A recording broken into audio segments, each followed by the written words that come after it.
شکر ہے کہ جس رب العزت نے ہمیں ماہ سیام کے روزے مکمل کرنے کے بعد عید الفطر کی نماز ادا کرنے کے لیے ایک جگہ جمع فرمایا۔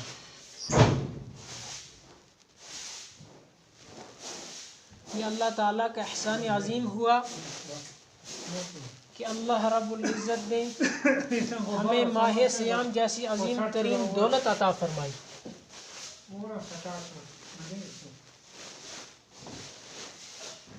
پچھلی قومیں جو گزری ہیں ان کے پاس اعمال کرنے کے لیے عمریں بھی طویل ترین تھی، لیکن جب اس امت کی عمریں دیکھی جاتی ہیں تو بہت قلیل اور چھوٹی عمریں ہیں۔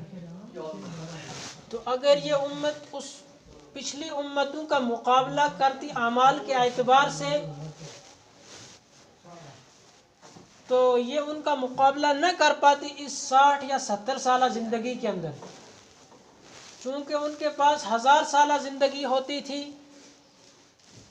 وہ اس کے اندر اعمال خوب کر لیتے تھے۔ لہذا اللہ تعالیٰ نے اس امت کو ایک عظیم ترین نعمت رمضان کی دولت عطا فرمائی۔ پھر صرف رمضان ہی نہیں بلکہ رمضان کے اندر لیلۃ القدر بھی ہمیں عطا فرمائی۔ پھر یہی نہیں کہ بس انسان یہ کہے کہ میں نے گناہ کیے ہیں، بس اس کے بعد پتہ نہیں میری معافی کا کوئی دروازہ ہے بھی یا نہیں، لیکن اللہ تعالیٰ نے فرمایا کہ پہلے تو رمضان ہے، یہ رمضان آتے ہی شیطان کو قید کر دیا جاتا ہے۔ اسی وجہ سے دیکھتے ہیں کہ مساجد کے اندر نمازیوں کی تعداد بہت بڑھ جاتی ہے۔ نمبر یہ کہ پھر رمضان کے اندر لیلۃ القدر دیا گیا، پھر لیلۃ القدر کو آخری طاق راتوں کے اندر تلاش کرو۔ وہ طاق راتیں جو ہیں وہ 5 ہیں۔ اب آدمی جب دیکھتا ہے تو کہتا ہے کہ پہلے تو مہینے کے روزے رکھنے ہیں، اس کے بعد لیلۃ القدر کو تلاش کرنا ہے۔ تو لیلۃ القدر کو پھر آسان کر کے اللہ کے نبی صلی اللہ علیہ وسلم نے فرمایا اس کو 5 راتوں کے اندر تلاش کرو۔ پھر 5 راتوں میں سے حضرت عبداللہ ابن مسعود رضی اللہ تعالیٰ عنہ اتنے بڑے صحابی ہیں کہ انہوں نے قسم کھا کر کہا ہے کہ اگر لیلۃ القدر ہے تو وہ 27ویں شب کو ہے، اس لیے کہ اکثر و بیشتر جب انسان دیکھتا ہے اپنے اعضاء کی طرف تو انسان کے جو یہ چہرے کی طرف کے اعضاء ہیں ان میں 7 سوراخیں ہیں، 2 کانوں کی سوراخیں ہیں اور 2 آنکھ کی سوراخیں ہوگی، 4 2 ناک کی، 6 تو 1 منہ کی، 7۔ تو یہ دلیل دیتے ہوئے اور یہ بھی کہا کہ 7 آسمان ہیں 7 زمین ہیں، 7 کا عدد اللہ تعالیٰ کو بہت پسند ہے۔ پھر انسان یہ کہے کہ لیلۃ القدر کی 5 راتوں میں مشکل ہے جاگنا، تو قرآن پاک نے ایک اعلان فرما دیا، تنزل الملائکۃ والروح فیہا بإذن ربہم من کل امر سلام ہی حتی مطلع الفجر۔ لیلۃ القدر جب بھی ہے لیکن فرشتے سلامتی اتارتے رہتے ہیں فجر کے وقت تک، گویا کہ جس نے آخری رات کے آخری حصے کو پا لیا اگر وہ اعمال کرے گا اس جذبے کے ساتھ تو اس کو لیلۃ القدر مل جائے گی۔ بزرگوں اور دوستوں، عید الفطر ہے، ہم نے ماہ سیام کے روزے الحمدللہ مکمل کرنے کے بعد ہم عید نماز کے لیے تیار ہو چکے ہیں۔ رمضان کے اندر اللہ تعالیٰ نے اعلان فرمایا کہ مسلمان، اہل ایمان، اللہ کے نبی صلی اللہ علیہ وسلم کے ماننے والے، اللہ کی ذات پر ایمان لانے والے جب رمضان کا چاند دیکھتے ہیں تو اللہ تعالیٰ کی رضا کے لیے وہ جو چیز حلال تھی، کھانا پینا، کھانا جو بظاہر حلال ہے لیکن دن میں ان کو نہیں کھانا ہے، وہ ان پر حرام کر دیا گیا ہے کہ دن کو تمہیں نہیں کھانا ہے۔ پانی جو تمہارے لیے حلال ہے لیکن رمضان کے مہینے میں دن کو تمہیں نہیں پینا ہے۔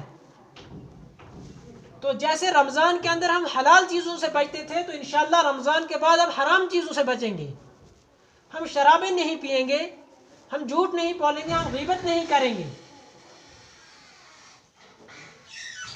تو جب انسان کے اندر یہ جذبہ ہو کہ رمضان کے اندر میں نے حلال چیز کو چھوڑ دیا ہے تو حرام کو رمضان کے بعد چھوڑنا میرے لیے کون سا مشکل ہے.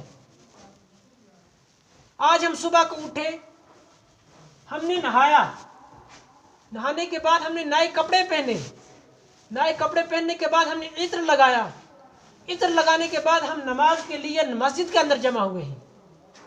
یہ سب آج ہم نے اپنے اختیار سے کیا.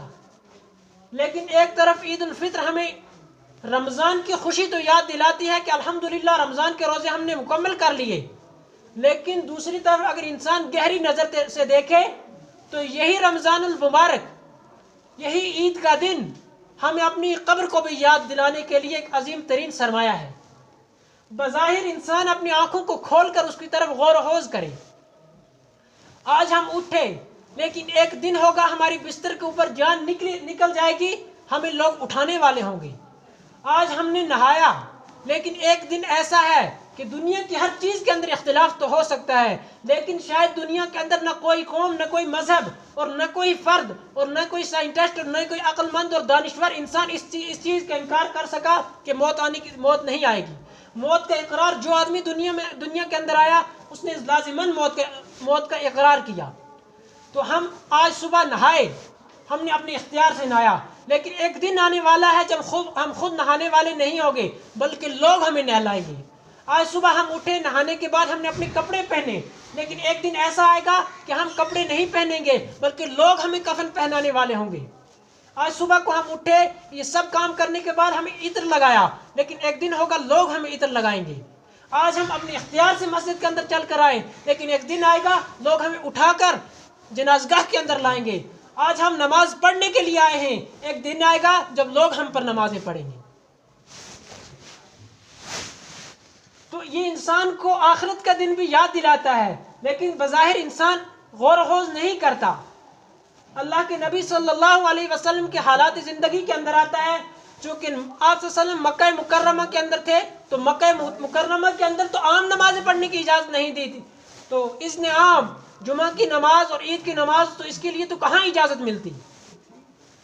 اہل ایمان کے لیے بہت مشکل وقت تھا. اللہ کے نبی صلی اللہ علیہ وسلم ہجرت کر کے مدینہ منورہ آئے. ہجرت کا پہلا سال تھا, اللہ کے نبی صلی اللہ علیہ وسلم نے اعلان کر دیا, لوگوں, اہل ایمان, مسلمانوں, مرد عورت بوڑھے جوان, حتیٰ کہ وہ عورتیں جو اپنی بیماری کی حالت کے اندر ہیں, تمام لوگ کھلے میدان کے اندر نکل جائیں. کھلے میدان کے اندر نکل جانے کے بعد ہم عید کی نماز ادا کریں گے. ان عورتوں کو کس لیے اجازت دی گئی؟ اس لیے اجازت دی گئی تھی کہ تاکہ مسلمانوں کی جمعیت کا اظہار ہو. چونکہ ابھی اسلام پھیل ہی رہا تھا, تو اس وقت اللہ کے نبی صلی اللہ علیہ وسلم نے ان عورتوں کو اس وجہ سے اجازت دی تھی کہ تاکہ مسلمان جمع غفیر کی شکل و صورت کے اندر جتنے بیمار ہیں, بزرگ ہیں, سب جمع ہو جائیں. تو پھر اللہ کے نبی ہم تو کپڑے نئے پہنتے ہیں. اللہ کے نبی صلی اللہ علیہ وسلم عید کے دن پرانے کپڑے دھو کر تو استعمال پہنے ہیں, لیکن آپ نے نئے کپڑے نہیں پہنے, اس لیے کہ کپڑے پہننے کا عید کے ساتھ کوئی تعلق نہیں ہے. ہماری مسجدیں جیسے رمضان میں آباد تھیں, ہم یہ عزم کر کے اٹھیں گے انشاءاللہ رمضان کے بعد بھی ہماری مسجدیں ویسے ہی آباد رہیں.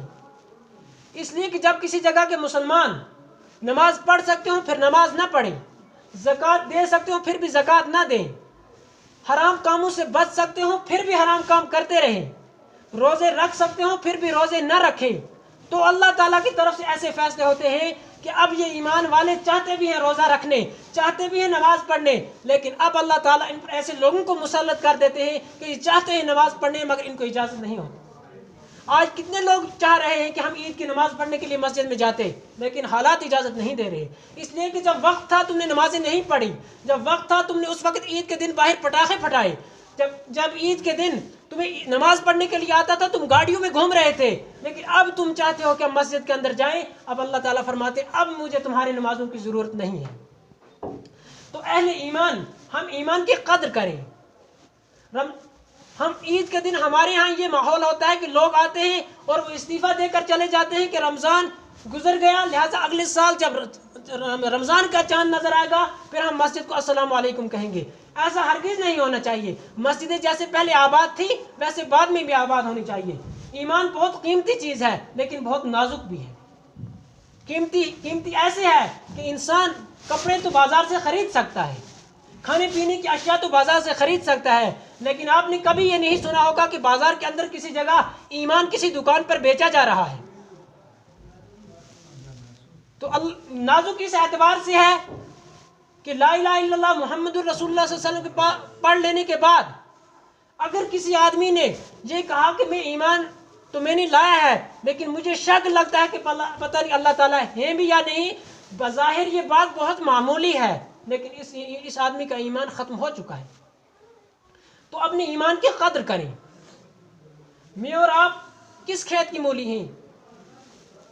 وہ اسلامی ممالک جن سے دین بہت پھیلا، بخارا، سمرقند، بغداد، چاشقند، جہاں سے امام بخاری، امام مسلم، امام نسائی، امام برہان الدین مرغینانی جیسا فقیہ پیدا ہوا، اس جگہ کے لوگوں نے بھی جب اسلام کی قدر نہیں کی، اپنے ایمان کی قدر نہیں کی، تو وہ مسجد جس مسجد کے اندر امام بخاری نے بخاری شریف بیٹھ کر لکھی تھی، آج اسی مسجد کے اندر شراب خانے چل رہے ہیں۔